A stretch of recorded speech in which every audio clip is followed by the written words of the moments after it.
In the USA, after World War II, a force took hold of America, and that force was music.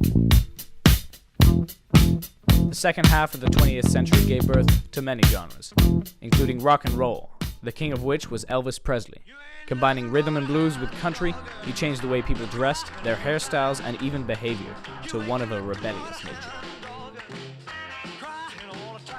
The early 1960s expanded on Elvis Presley's innovation and produced groups, even in Europe after their recovery from the war, the most popular being the Beatles, the essential element in the invention of pop music.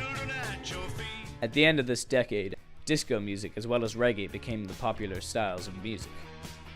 King of pop, Michael Jackson, became the beginnings of modern dance music, while King of reggae, Bob Marley, inspired movements like ska and dub.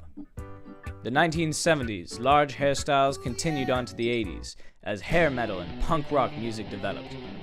Heavy rock bands like Iron Maiden and Guns N' Roses, as well as punk bands, led people to rioting in the streets. On the other side of the spectrum, slower beats took rhythm and blues in the direction of rapping instead of singing. The 1990s made a clear path for a lot of terrible music like trance and Britney Spears, while rock continued to evolve with bands like Nirvana and the Red Hot Chili Peppers. At the end of the 20th century, some people had regained their senses back from the 90s, while some continued to spiral downwards. Needless to say, music today is very different than it was 60 years ago.